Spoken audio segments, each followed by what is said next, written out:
Hello Summoners and welcome back to another Pro Guides video. My name is Nathan Ning and today we'll be talking about our predictions for the 15 most broken champions on patch 12.14. One of the most important things in a constantly evolving game like League of Legends is to be able to adapt with the meta, and that's why we're here for you. If you want to know what's going to be OP before the patch even hits, you'll be ready to hit the ground running without even having to test if one buff or nerf really made that much of a difference. And if you don't really know how to play any of these OP picks, or you're just a little bit rusty, this will give you a few days to brush up on them in some normals or on a smurf. Before we get started, I just want to say that this list is not in any particular order. It's just a list of champions that we predict will be some of the strongest, most influential picks on this patch. We'll start off the list with Fiddlesticks. His buffs last patch really pushed him over the top. Honestly, I'm kinda shocked that he wasn't hit with an immediate hotfix. Across the board, in all ranks, he's just an absolutely dominant pick. I'd say that he's hands down the most broken pick in the jungle at the moment, and as we've covered in our previous videos, he's even a pretty broken support. If scaling picks are your thing, you absolutely need to be abusing him. There's no real counter pick that can actually shut him down. The only option is trying to close out the game before he even gets a chance to scale. But we all know how that goes in solo queue. Even games with the biggest leads can be tough to close out when your teammates are getting picked one after another. Whether you're trying to learn to abuse the broken champions on this list or how to deal with them when you end up on the wrong side of the matchup, if you really want to speed up that process, you should check out ProGuides.com. We have courses from all your favorite streamers and pros like CoreJJ, Aframu, and XSmithy to really help you understand how to play a role.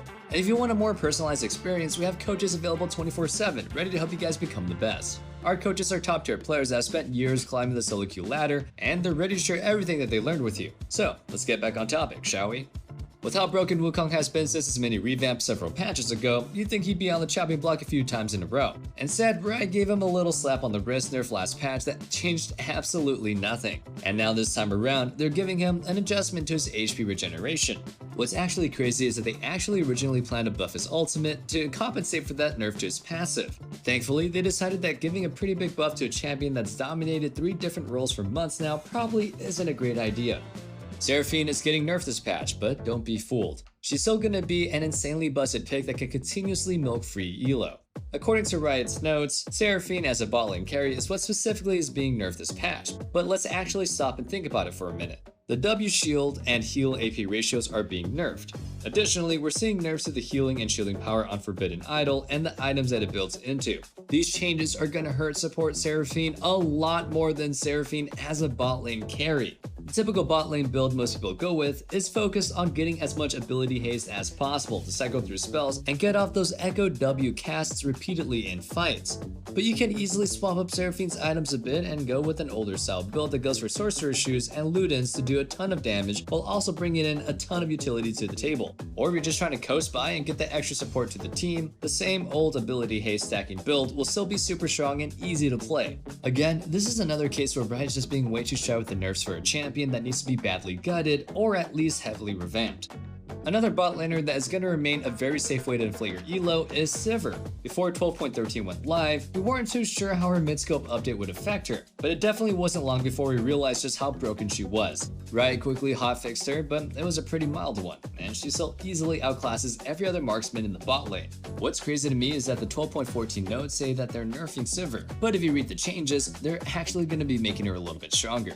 Yeah, her wave clear is taking a bit of a hit, but her wave clear was super overkill. You'll still mow down minions after that nerf. But the bug fix to her Q is a huge buff, almost cutting the cast time in half once you have enough attack speed.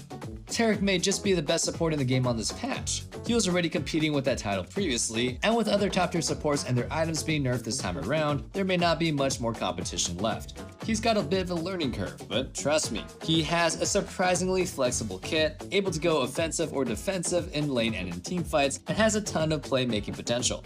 Another support benefiting from the nerfs aimed at enchanters and Renata this patch is Zilean. In a lot of ways, Zilean functions like an enchanter. He's pretty weak early, but scales immensely well when he's able to enable his allies so well in fights later on. And with enchanters having less of a late game guarantee since their items are being nerfed, Zilean may be a better pick than any one of them. Up next we have Rek'Sai. Rek'Sai tends to do better the higher you go in elo, because you have to be really good at maintaining high tempo with her. Higher ranked players have a lot more macro than lower ones, so they're able to path more efficiently and really turn an inch into a mile once they get the lead early on. If you want to learn how to generate those leads consistently and use them to actually close out the games fast, you know our coaches are ready to show you the way anytime. Trundle continues to be one of our top picks, with him being an impressive pick in both the top and jungle. Despite him being so strong, he's been super underpicked, so you'll rarely find him being contested in solo queue. Most people would rather play a flashier, more showy carried champion in the jungle, but sometimes simple is best. I take the consistently high impact that Trundle brings over the gaudy but awful performance that you can get with Lee any day. When right above Heimerdinger back on 12.12, they went a bit overboard, with his win rate being above at 54% in most elos. He's been super lane dominant, but unlike most lane bullies, he doesn't fall off in the slightest. In fact, he scales better than any other champion in the game. His DPS is super high, with his ult and power turret basically being a hyper carry by itself. Just a single laser from it can be enough to shave off half a squishy champion's health bar. He's also a monster at shredding objectives, easily being able to spawn kill Baron for a cheesy way to put your team ahead in the mid game. Vex's 12.13 buff to her Q was seemingly small, but it had quite an effect, causing her win rate to jump up an entire 4%. At first, that seems pretty crazy when you just think about it being a 1 second and a 10% AP ratio increase on a single spell, but Vex's Q is her bread and butter. It's her poke, wave clear, and most of her damage in teamfights. Now, she's one of the safest, most consistent carries in the game, with strong laning and super high carry potential in the mid game. While Vex is in a really good spot right now, with a win rate around 53%, she also doesn't feel awful to play against. That's because Riot actually did a pretty good job balancing her. She has to be able to land her ultimate to be able to chain more opponents. And that brings us to today's question of the day. What are some other champions with well-balanced kits? This isn't necessarily a matter of how strong they are in the current meta, but just more of a general thing. Let us know your answers and the explanations down in the comments below. Now without further ado, let's get back on topic. A champion that I think should be abused way more often is Zac. And it's not just having his native role as a jungler where he can hard carry games. He's a monster in both solo lanes, and is one of the only tanky engaged champions that can actually consistently do well as a support. Honestly, I bet you can even make an argument for Zac with fasting Senna, making him one of the only champions in League's history that can be considered top tier in all 5 roles at the same time. Next up, we have Twitch. He isn't quite as consistent as Sivir, since he doesn't really have a super safe lane neutralizing power that she does, but trading off some safety comes with the benefit of having a lot more agency as a carry. Twitch's ability to roam and assassinate targets gives you a chance to take the game into your own hands a lot earlier than most ADCs, who generally just clear waves and wait for teamfights. Personally, I like this slightly higher risk, high reward playstyle myself. For some reason, a lot of hype surrounding Swain after his mid-scope update has fallen off, and I don't really know why. The nerfs that he received hasn't really put up a dent in how much of a monster he is once you get past 2 items. He's a true drain tank, dishing out insane amounts of healing and damage through whatever your foes throw at you. The only real weakness that you have is that Swain is pretty useless when his ult is on cooldown, but with the CD being low after this update, that window is pretty easy to play around. Just make sure you don't choose him into Sylas, because Sylas with Swain's ultimate is an absolute nightmare. Another mid laner that you should be abusing this patch is Viktor. While he hasn't really had any direct balance changes aimed at him since last season, the meta has shifted to a spot where it really favors him. There are little to no real counters in the mid lane, making it really easy to safely free farm in most games. And when you're able to freely farm up on one of the hardest scaling champions and carries in the game, you're going to be pretty impactful once the mid game comes around.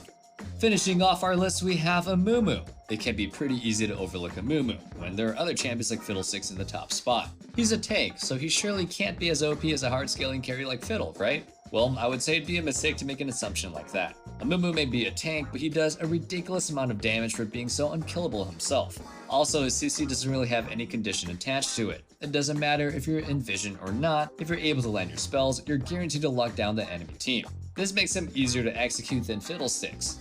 And that about wraps things up for our predictions for the 15 most broken champions on patch 12.14. Thank you guys so much for watching, and I hope you guys enjoyed the video. And if you did, make sure you subscribe so you don't miss out on content like this. And remember, let us know what champions you think have the most balanced kits down in the comments below. Oh, and one last thing, don't forget to check out our Discord in the description box below, where you can discuss it further or just hang out and be part of the community. I can't wait to see you guys back in the next video, but until then, stay safe, stay healthy, and have a wonderful day. Peace.